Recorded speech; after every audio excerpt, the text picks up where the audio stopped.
Here go, hello. Ito yung mga blessings and challenges na maaari mong kaharapin ngayong March 19 to 31. Please don't forget to like, share, follow, subscribe. Kung hindi pa po kayo nakasubaybay sa ating YouTube channel, Facebook, Instagram, and TikTok. Regarding personal reading services, mag-inquire kayo sa aking FB page. PM kayo doon. Balak nyong mag-inquire or mag-book. Shoutout sa ating mga Facebook subscribers and YouTube channel members. Sa mga laging nag-aabang, nanonood, nakaka-appreciate ng ating mga readings dito man sa Pinas or abroad. Sobrang na-appreciate ko po yung mga comments ninyo at inyong pagtangkilik, palaging panonood.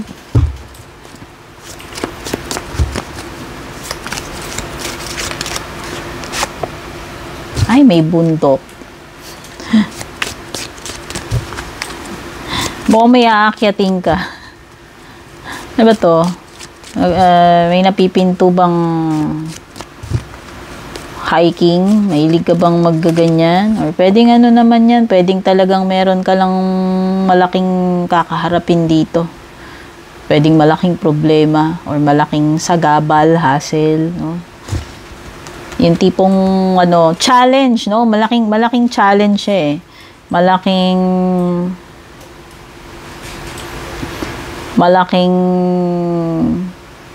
paghihirap or effort yung kailangan mo sigurong gawin para lang ma-overcome mo yun, ano? Stubborn, aggressive person, oh, may matigas ulo. Kung sino man yan. O, baka yan yung kakaharapin mo, oh. Baka nga ito, challenge sa'yo kung sino man tong person na to. Hindi lang siya matigas ulo, aggressive. Aggressive. You are on the road to success. Oy, may malapit na. On the road ka na. Malapit na yan. Malapit ng Mahave o baka mga April or before June, no? Pero ibig sabihin, OTW ka na sa iyong success. Magkakaroon na ng positive outcome. New job, career. O baka yung mga iba sa inyo swerte, matatanggap kayo sa ina-applyan ninyo or makakalipat kayo sa ibang company na mas maganda yung yung offer. Makakapagsimula kayo dyan eh. Bagong job, bagong career, bagong opportunity. Good luck. Wow, nasa sentro siya. Horseshoe. Siswertehin ka o tungkol saan man yung swerte, basta may swerte. Ayun na nga eh, sa trabaho mo nga eh, diba? Kung natanggap ka doon sa ina-apply, maswerte. Or nakalipat ka doon sa gusto mong lipatan. Someone is extremely, meron talaga matigas ulo. Ayun ina-emphasize, dalawang baraha ito. Stubborn, aggressive person. Iisa lang yan, si Mule at saka si Ram. Babalat-balat kayo, nagpapalit anyo pa siya dito sa cards mo. Pero meron. O baka dalawang tao to. Hindi ko alam kung isa ba, dalawa. Pero, grabe. Matigas ulo. Sobrang tigas. Extremely stubborn and unwilling to change. Sarado utak niyan, pre. Sarado utak niyan. Kahit siguro yung pug mo yan, hindi mo na kumbaga sa makunat na. Kahit pakuluan mo ng 1 year, makunat na talaga yan. Misunderstanding, ngayon, may another challenge. Kasi nga meron kasi ditong matigas ulo. Sobra. At siguro dahil sa katigasan ng ulo niyang tao na yan, magkakaroon kayo ng misunderstanding o may pagka-aggressive pa yung isa dun. Okay? May mga hindi makakaano dito. Hindi ka vibes, hindi kayo mag-agree sa isang bagay. Possible na magtalo, magkasamaan ng loob dahil sa hindi ko alam. Dahil lang siguro matigas yung ulo. Matigas, ayaw ibaba yung pride, matigas ulo, ayaw umintindi, ayaw baguhin yung dapat baguhin. Forces working against you, may mga kalaban. Forces, hindi naman sinabi directly na tao ito, pero may mga chances na parang naaargabyado ka or inaalat, ayan. Although may swerte ka naman dito, pero pwedeng may mga tumututol. May mga tumututol dito sa sa magandang kapalaran mo, no? Pero huwag ka mag-alala, may horseshoe ka naman. Siguro carry na ni good luck yan. Ganun talaga minsan may mga opposing forces. O diba, yung mga mga kontrabida sa buhay natin, whether mga pagkakataon yan or tao, may mga ganyan May mga nega forces na syempre wala naman sa control natin yan. Importante tayo ay merong barrier or shield ng ating faith and pagdadasal, no? Para kahit paano tayo ay protected. Hard work ahead. Mukhang marami kang pag gagawin dito na trabaho at saka pwedeng mabubugbog ka sa dami ng trabaho, mahihirapan sa mga deadlines or wala, pagod lang, pwedeng sobrang busy lang, no? Subsob sa mga gawain.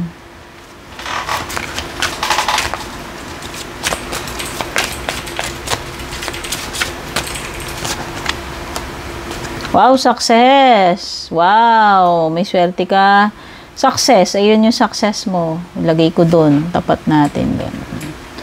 Magiging successful talaga kahit nga may mga major blockages dito, challenges. You are on the road to success Ma-achieve mo talaga Magiging successful yung outcome nito kung ano man tong mga gagawin mo rito. Meron ding binabanggit about investments. Invest wisely daw. Pwedeng iba sa inyo, ano bang klaseng investment yan? Mag-i-invest ka ba ng ng pera sa ganitong bagay? May naiisip ka bang business? Or mag-i-invest ka ba ng emotion mo dito sa person na ito? Maraming klaseng investment, hindi lang laging may kinalaman sa pera yan, sa material. Okay, pwedeng, basta, ikaw, kung paano ka nakaka-relate dito, ang sabi kasi, maging wise ka sa pag-i-invest.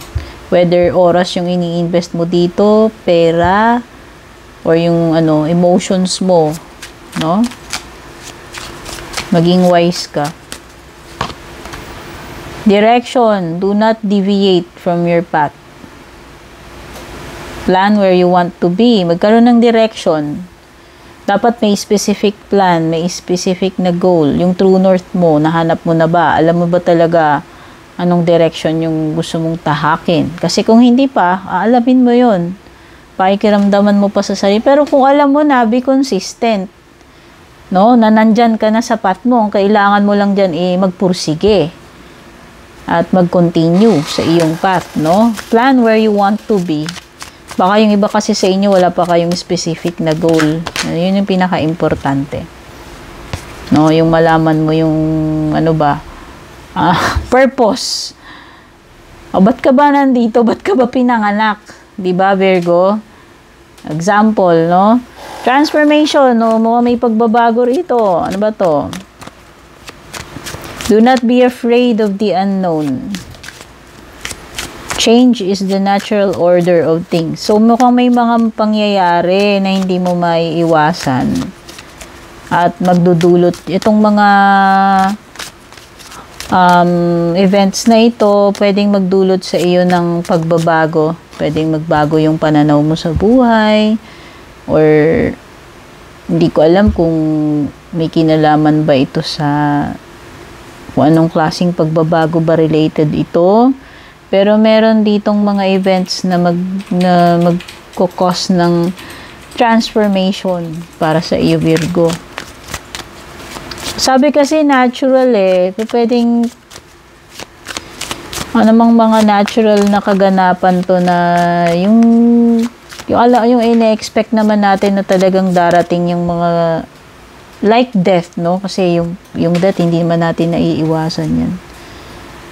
Palaging, kumbaga lahat tayo yun yung pupuntahan natin. Hindi nga lang natin alam kailan, pero may mga ganyan. Death or ending, no? Hindi lang naman morbid na laging may namamatay. Pina natin may nag-end. Nag-end na yung kontrata mo eh. Or nag-end na yung connection mo with this person. No, may mga ganun eh. Hindi naman lahat forever, 'di ba? Hindi naman natin masasabi, hindi man tayo Diyos, hindi man natin nakikita yung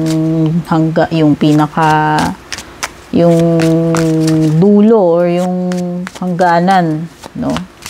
So yan, pwedeng may mga ending dito. Sabihin mo na ending na magdudulot ng transformation sa iyo. Resources, ayan, andyan yung mga kailangan mo. Mukhang merong sapat na resources sa ngayon. Resources, ito yung mga kung anong available ngayon sa iyo na nagagamit mo sa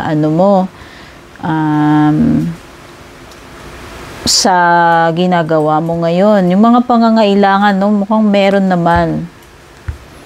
Kaya sabi kasi dito, be grateful kung anong meron ka. Ayan, be grateful for what you have.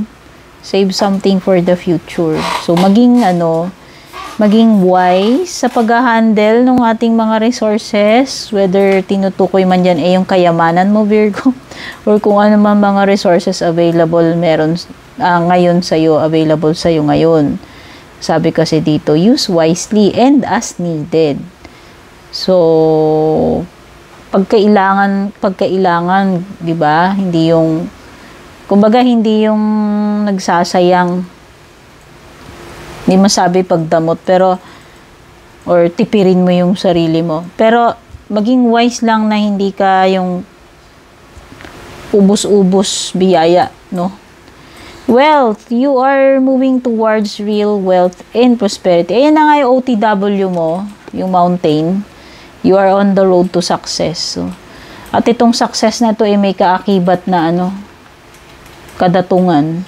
Ayan, you are moving towards real wealth and prosperity, kasaganaan and kadatungan. Keep up the great work. So, i-continue mo lang itong pagiging masipag. At ikaw ay uulanin ng kasaganaan. Kasi andyan yung success, andyan yung prosperity, at saka pera eh. Siyempre, wala naman nagiging mayayaman ng tamad, di ba? Kaya, ibig sabihin lang yan, Virgo, yan yung kasipagan mo na nagbubunga ng maganda. At kahit na ikaw ay merong enough or marami, kailangan na maging wise ka dito sa iyong mga resources, no? Kasi minsan nadideplete din yan. Hindi naman yan only. Ay, tingnan muna pala natin yung love life. Diba? Lalo na ngayon, sobrang mahal ng lahat ng bagay. Kamukat-mukat mo yung 1 million mo, 500,000 na lang pala. No? Yan. Ay, so, maganda kung yung mga ganyan, napapalago mo pa. Kung alam mo yung diskarte, paano mo palalaguin, or makakahanap ka ng ways. Madidiscover mo yung mga ways na yun para ma-maintain itong iyong kung anong meron ka or mapalago pa furthermore. Trust. Guard your heart. Not everyone deserves your trust. Uy, naku. Trust issues ba ite? Protektahan mo daw ang iyong puso. Baka naman itong person na ito nakakonect mo ngayon ay baka may mga hindi ka nalalaman or hindi mo alam na pala siya, dishonest, no? Hindi mo masabi ano ba talaga true intentions nito. Lahat ba nalalaman mo about this person? Pero sabi diyan, wag kang basta-basta 100% na ang tingin ko lang dito, wag ka lang siguro maging naive. At kung bagong-bago lang yung person na yan, syempre naman, common sense, di ba? Bagong-bago pa, hindi pa kayo nagtatagal. Maaari lang na, kilalanin mo muna siya bago mo i-commit 100% yung sarili mo, yung pagmamahal mo, and yung trust mo. Syempre, nakikilala natin yan sa panahon, hindi naman 1 week is not enough, no? 1 year, minsan nga 10 years na eh. Nakiwalay pa kasi alam mo yon, madidiscover nila na may ginagawa pa lang kasinungalingan to, or hindi lahat gano'n, pero yun na nga. Bago mo papasukin sa bahay mo ang isang tao, siguraduhin mo na hindi stranger yun. Yun yung ibig ko sabihin dyan. Adventure. Seek adventure together. It adds excitement to your journey. Hindi ko alam kung nasa adventure period ka ngayon na ine-explore mo yung lahat ng possibilities pagdating sa love life mo, Virgo. Pero merong adventuring na nagaganap or magaganap pa lang. Ayan. Or merong something na exciting na paparating sa'yo pagdating sa love life mo. Ayan. Pwedeng may ganyan.